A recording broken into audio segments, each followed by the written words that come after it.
Hey, it's Ryan Reynolds, and I'm here with Keith, co-star of my upcoming film, If, only in theaters May 17th. Do you want to tell people the big news?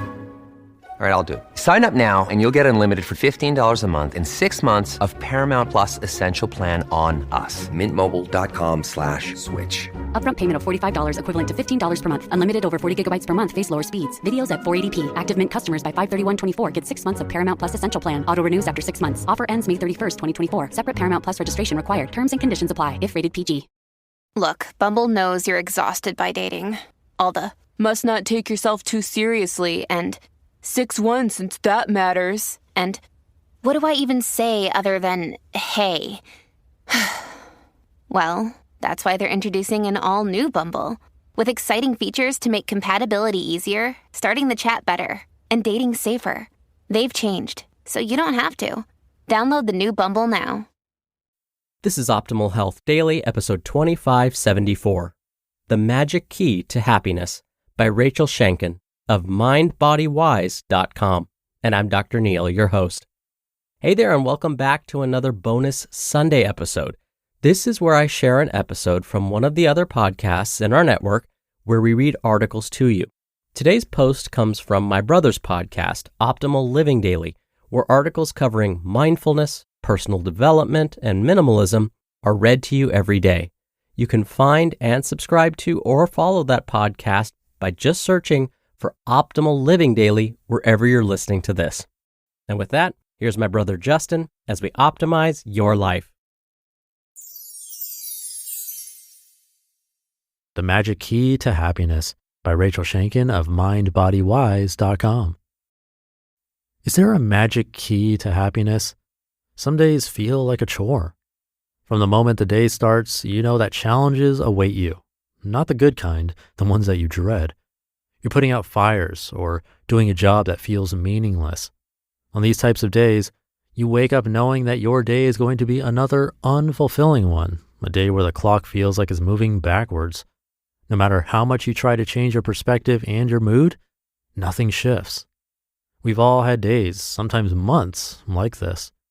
Then you hear a little voice inside of you that says, if you just had blank, then you would be happy. Fill in the blank here with any of the following: the right relationship, a great new pair of shoes, more dessert, a bigger house, a better body, more money, a job you loved, a great vacation, a new gadget, etc.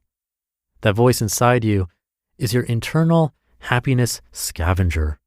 Your happiness scavenger will do anything it can to hunt down a so-called fix for your empty, sad, or anxious feelings. Your happiness scavenger, or HS as I like to call mine, comes from a good place. It wants to help soothe you, ease your distress, and get you smiling.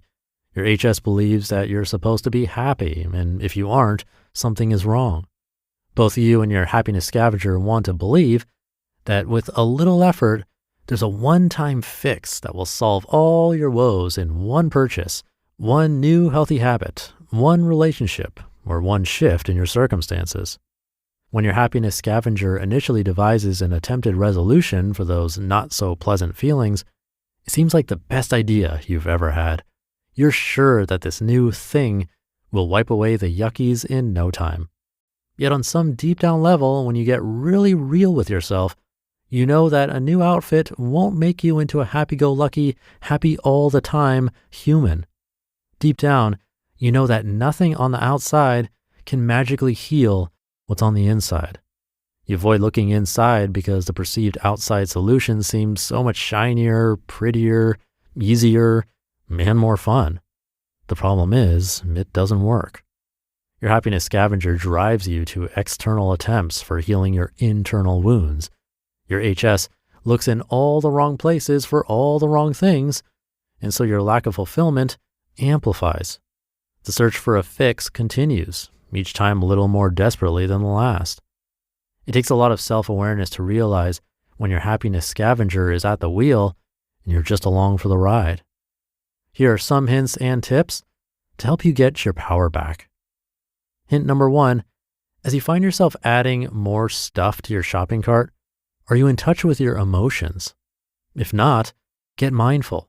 Pause and notice what emotions are arising. Then peel away those surface level emotions and connect with the emotions that might be getting covered over by these more appealing top-level emotions. Notice what sensations are arising in your body. Do a deep check-in and see where this need originates within you.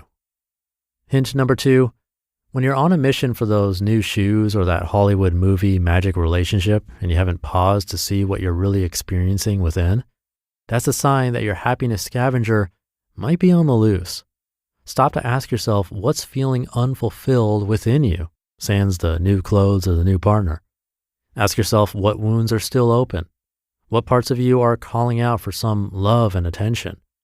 Do some self-care and self-soothing to tend to those parts first. And hint number 3, each time you seek out the next best thing when you thought you got it last week and the week before, that's a sign. Notice if your imagination has you playing out scenes in your head about what your life will be like when you have the perfect blank. Catch yourself in the momentum of your fantasy life or identity or relationship or body, and instead explore holding off on chasing the external fix to be with your actual reality. Unfortunately, there is no magic key to healing. There is no golden ticket to never-ending joy. There is no elite entry into the land of happiness. This is not breaking news to your rational mind, but while in the throes of feeling bad, your happiness scavenger may find its way into your head to have its voice be heard. It's your mission, if you choose to accept it, to remind your happiness scavenger that there's no filling that emptiness with anything outside of you. To generate more happiness, take control back by reminding your HS that it doesn't come from the outside. Start looking within and do the work without allowing the noise of the HS to pull you toward yet another short-lived feel-good moment that never quite lives up to what you had imagined. You just listened to the post titled The Magic Key to Happiness by Rachel Shanken of MindBodyWise.com. We're driven by the search for better, but when it comes to hiring, the best way to search for a candidate isn't to search at all. Don't search, match with Indeed. Indeed is your matching and hiring platform with over 350 million global monthly visitors and a matching engine that helps you find quality candidates fast. Ditch the busy work. Use Indeed for scheduling, screening, and messaging. 93% of employers agree Indeed delivers the highest quality matches compared to other job sites. One of the things I love about Indeed is that it filters out incompatible applicants. So when you're hiring, the process is much faster, and you only have to consider applicants that are already likely to be a great fit. And listeners of this show will get a $75 sponsored job credit to get your jobs more visibility at Indeed.com/health. Just go to Indeed.com/health right now and support our show by saying you heard about Indeed on this podcast. Indeed.com/health. Terms and conditions apply. Need to hire? You need Indeed. This episode is brought to you by La Quinta by Wyndham. Your work can take you all over the place, like Texas. You've never been, but it's going to be great because you're staying at La Quinta by Wyndham. Their free Bright Side breakfast will give you energy for the day ahead. And after, you can unwind using their free high-speed Wi-Fi. Tonight, La Quinta. Tomorrow, you shine. Book your stay today at LQ.com. Thank you to Rachel. There's a common theme, or at least one we've seen across a few of the posts in the last week or two, that have talked about noticing what's going on in your head. And not to sound like a broken record, but that's pretty much what the practice of meditation trains you to do. It's worked well for me to be more mindful and aware of what's going on inside my head. But journaling is also a great one that can do the trick. In either case, some kind of ongoing practice really will help if this is an area you struggle with. Something that notices your thoughts, puts them on paper, or you keep noticing them over and over again, like meditation. That helps a lot. So I'd recommend trying whichever sounds more fun to you. Let me know how it goes. Have a great start to your weekend if you're listening in real time. And I'll see you tomorrow, where your optimal life awaits.